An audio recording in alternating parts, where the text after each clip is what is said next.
Assalamualaikum warahmatullahi wabarakatuh. Alhamdulillah kita bisa berjumpa kembali dalam kajian kitab Al-Husu' bis Shalah, dan kita akan mutalaah dari bab per bab sampai kita bisa merasakan sampai mendapatkan dzauqnya di dalam sholat. Saya ditemani oleh Ustadz Syarif. Assalamualaikum Ustadz. Waalaikumsalam warahmatullahi. Sehat ya? Alhamdulillah. Alhamdulillah Ustadz, sekarang kita akan bahas tentang kelanjutan bab yang kemarin ya. Insyaallah. Sekarang udah masuk ke bab berapa nih sekarang nih? Insyaallah sekarang masuk ke pembahasan yang ke-6. Membahaskan tentang apa itu? Tentang hukum khusyuk dalam sholat. Nah, jadi hukum khusyuk dalam sholat berarti ada hukumnya nih. jadi selama ini kan kita dianggap remeh ya, bahwa khusyuk tidak menjadi satu perhatian khusus, padahal itu ada hukumnya.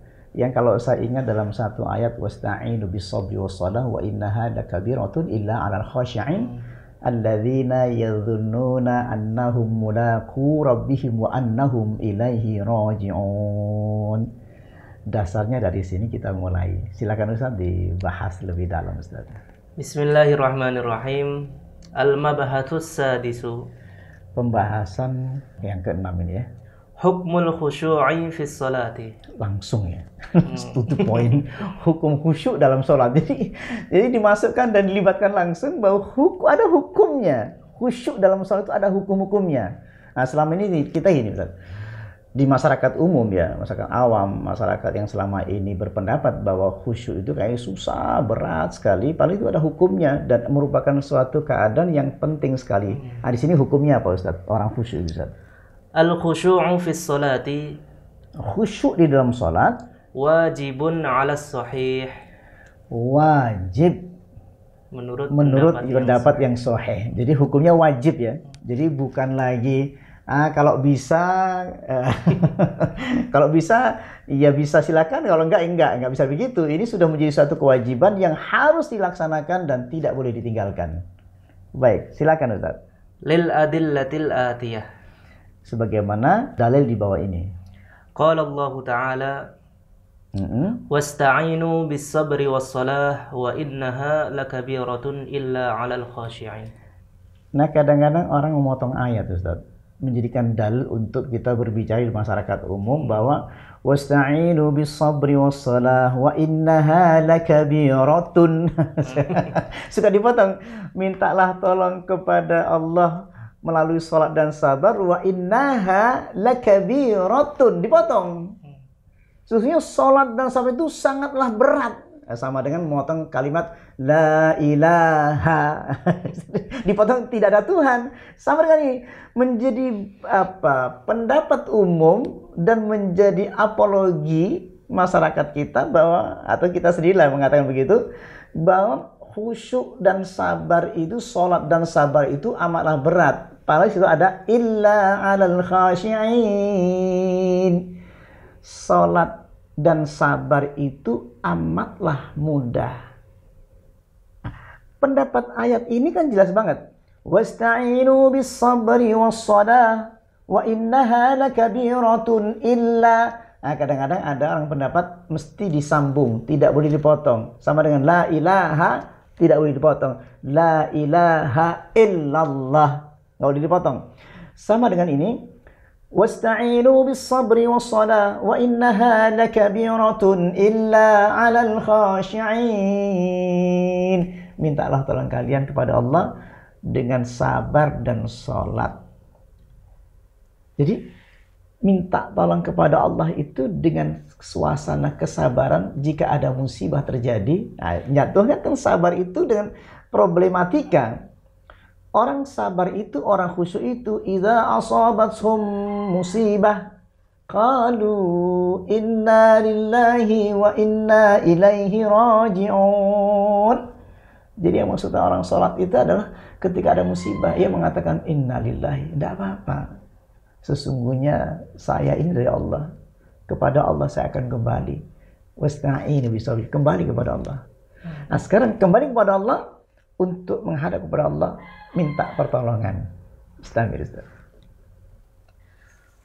Wa kana an-nabiy sallallahu alaihi wasallam yaqul fi hali ruku'ihi Allahumma laka raka'tu. Jadi Rasulullah dalam salatnya beliau ketika ruku membaca Allahumma laka raka'tu. Ya Allah, kepada Engkau aku ruku. Wa bika amantu. Dengan itu saya beriman kepada Engkau ya Allah. Walaka aslamtu. Walaka aslamtu, kepada Engkau saya berserah diri. Khasha'alaka sam'i. Khasha'alaka sam'i, kuhusyukkan pendengaranku. Wa basari. Wa basari, penglihatanku. Wa mukhi. Wa mukhi, jadi lengkap ya. Pendengaran, penglihatan, otak saya. Kemudian Wa azmi. Wa azmi, tulang-tulang. Jadi dari mulai kepala ini ada tulang semua, tulang rusuk semua itu sampai ke bawah itu saya pasrahkan ketika ruku. Makanya Rasulullah ketika ruku, idza raka'a basata dhahrahu hatta law suba 'alaihi al-ma' lastaqarra. Nabi kalau ruku itu lurus sekali. Seandainya air diletakkan pada punggung Nabi, lastaqarra. Maka tidak tumpah, berarti lurus. Saking memperhatikan gerakan rukuknya saja diperhatikan. Khusyuk itu termasuk ada gerakannya itu, menjadi rukunnya. Maka pasrah sampai seluruh saraf. Lanjutkan. Seluruh saraf. Wa asabi. Seluruh saraf. Saraf berarti sekujur tubuh ini memiliki saraf yang begitu miliaran, bahkan triliun barangkali, dan itu bisa harus memasrahkan diri. Orang yang pasrah pasti akan merasakan syaraf itu akan kendor, rela. Jadi khusyuk itu adalah mukhbit. Kemudian khusyuk itu sampai sekujur tubuhnya, rasa kendor, rasa rela, yang semuanya akan menjadi suatu keadaan di mana ketika orang pasrah, semua energi ilahi akan masuk ke sekujur tubuh. Orang yang melawan, maka energi ilahi tidak masuk. Jadi sebab apa? Orang yang memiliki rasa bahagia, seluruh energi dari ilahi akan masuk menjadi getaran yang sangat lembut, yang menjadikan dia nyaman di dalam salatnya ketika rukuknya. Bismillah. Wa mimma yadullu ala wujubil khusyu'i fi sholati.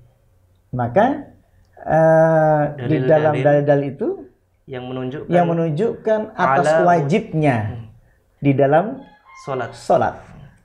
Annallaha yansarifu, sesungguhnya Allah itu berpaling amman iltafata fiha, ketika seseorang itu iltifat, berpaling.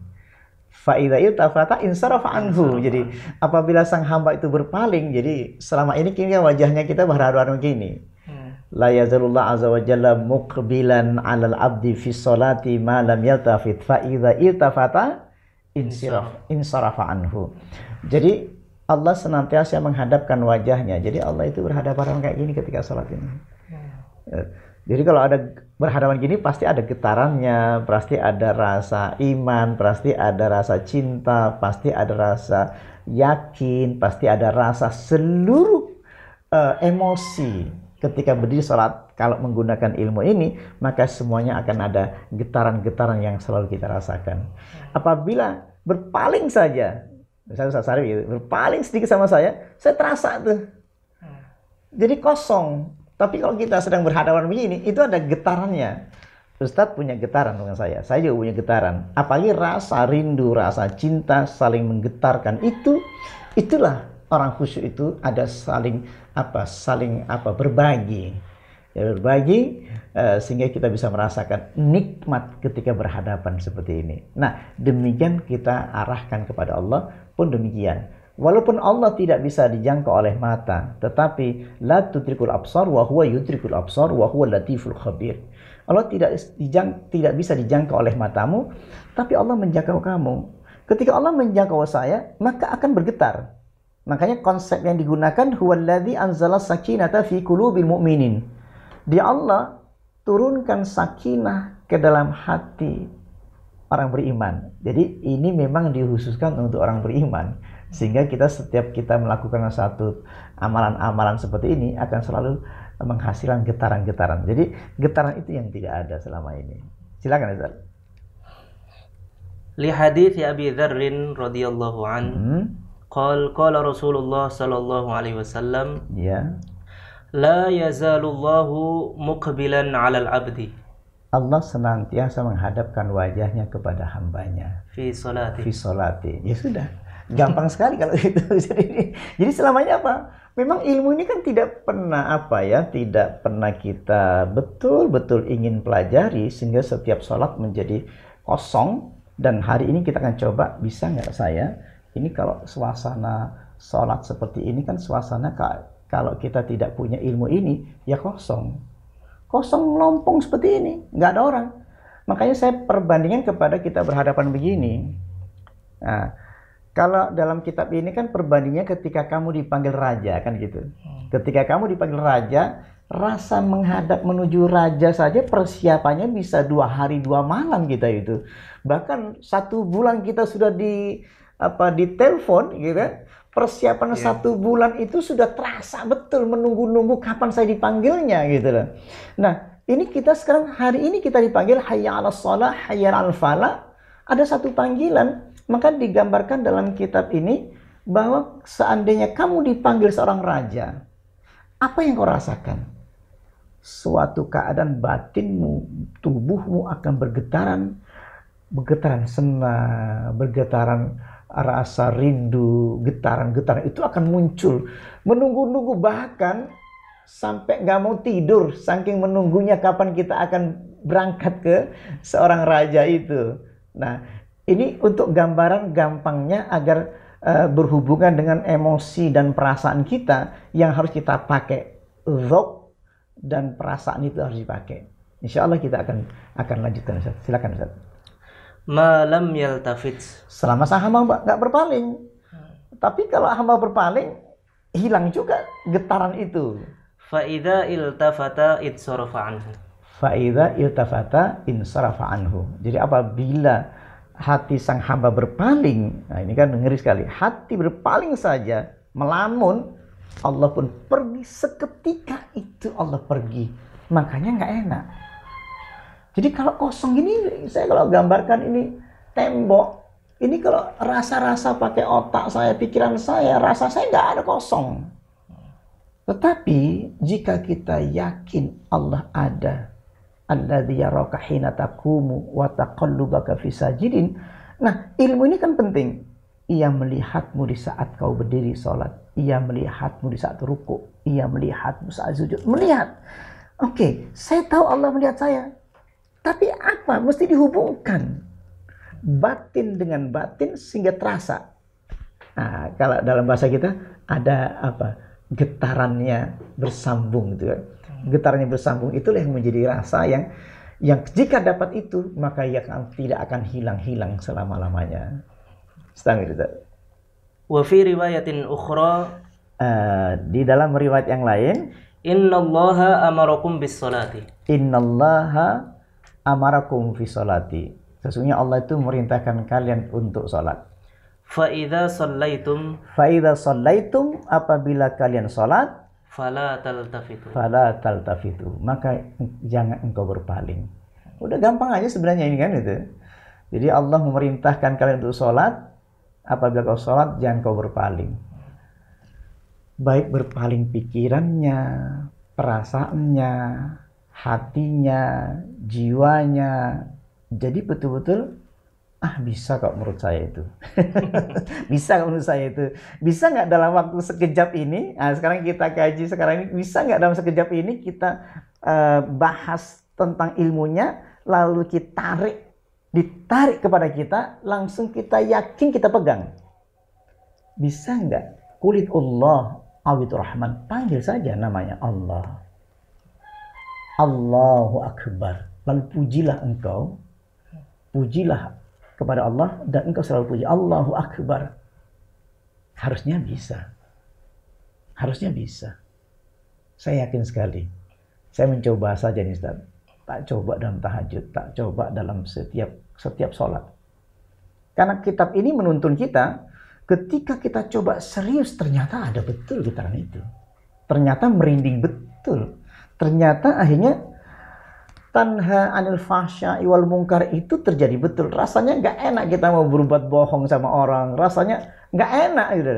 Rasanya kita dipanggil azan saja kalau nggak segera, rasanya aduh. ini munafik betul aku ini, dipanggil tapi nggak datang, dipanggil raja dirajakan itu, raja sang penguasa alam semesta. Kita bacakan alhamdulillahirabbil alamin arrahmanir rahim maliki yaumiddin. Allah, ini yang tidak mempengaruhi kita selama ini. Al-Fatihah itu dahsyat. Nanti kita bahas bab itu Ustaz ya. Lanjutan yang ini Ustaz. Fa innallaha yansibu wajhahu. Sesungguhnya Allah itu menghadapkan wajahnya liwajhi 'abdihi kepada wajah hambanya fi salati di dalam salatnya. Malam yaltafit. Selama sang hamba tak berpaling. Cukup sebenarnya, kita mau bicara apa lagi? Mau bahas apa lagi? Mau ditafsirkan seperti apa lagi? Mau ini kalau kalimat itu sudah kalimat jelas sebenarnya itu. Yang sebenarnya kita bisa merasakan. Hanya mungkin barangkali kalau saya lihat dalam kitab-kitab yang lain seperti tafsir Al-Baghawi, banyak penjelasannya tentang bagaimana kenapa kita kok tidak sampai bergetar itu. Saya pernah baca afaman sarahallahu sadrahu lislam fahuwa ala nuri min rabbi. Apakah sama orang yang dibukakan hatinya oleh Allah dengan yang tidak dibuka? Berupa apa orang yang dibuka? Fahuwa ala nuri min rabbi. Nah, berupa cahaya yang masuk ke dalam hatinya dari Allah itu. Ternyata ada kurang satu.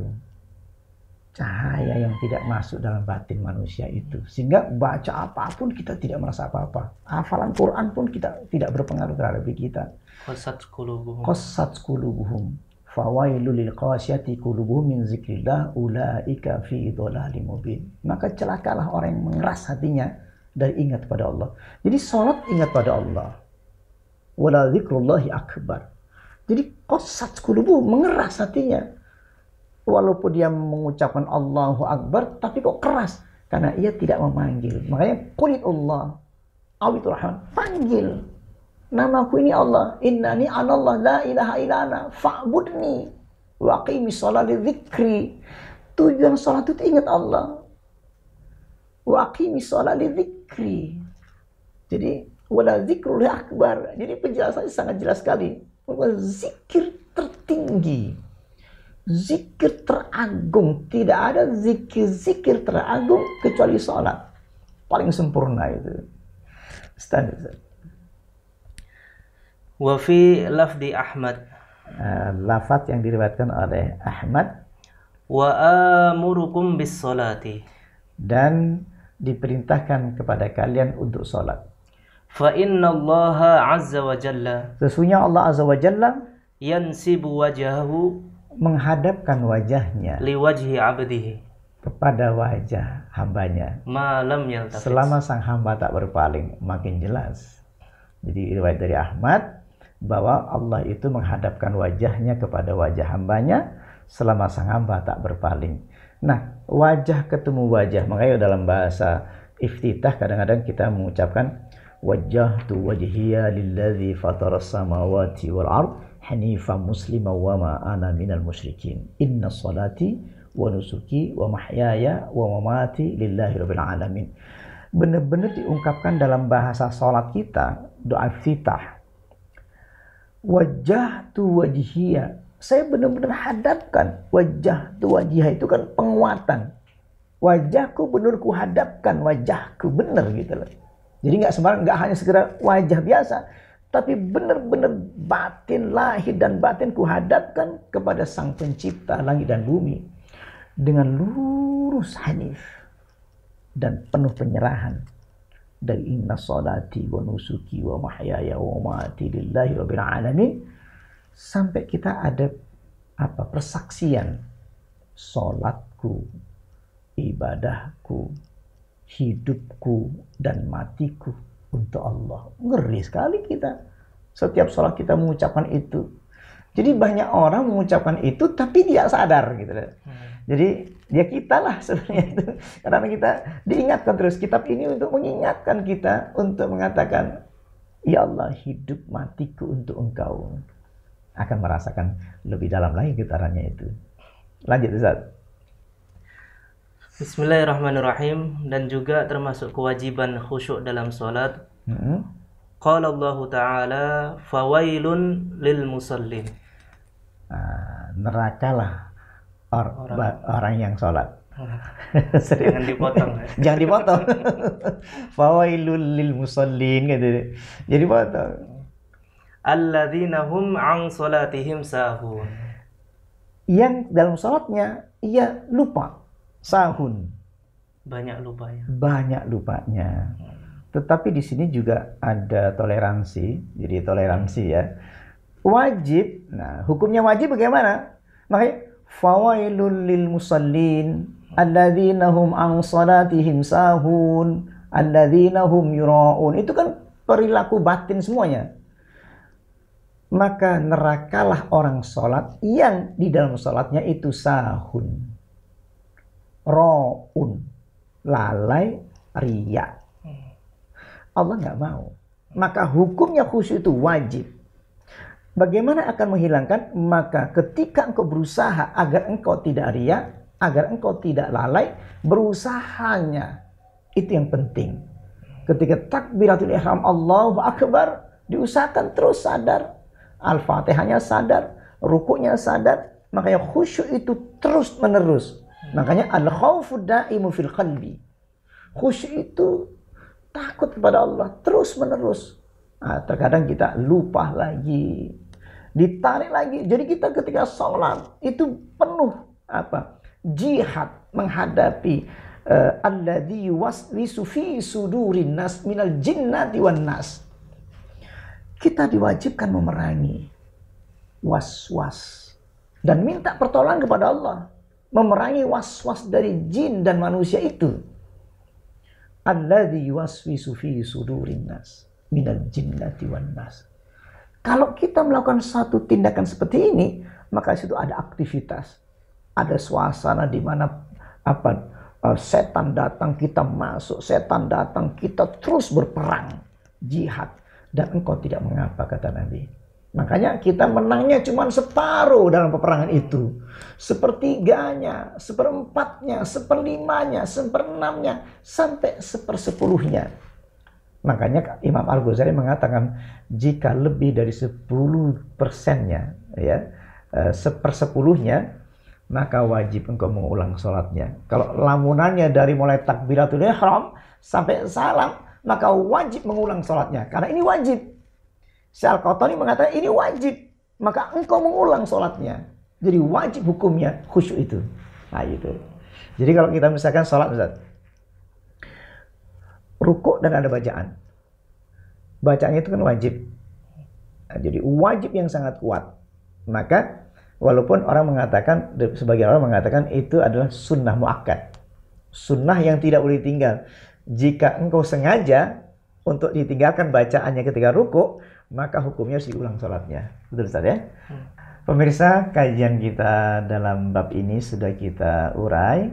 Mudah-mudahan manfaat untuk kita semuanya dan kita bisa praktekkan sehingga kita bisa merasakan khusyuan itu sampai kita bisa merasakan dan terbawa sampai kapanpun kita bisa merasakan itu. Terima kasih. Wassalamualaikum warahmatullahi wabarakatuh.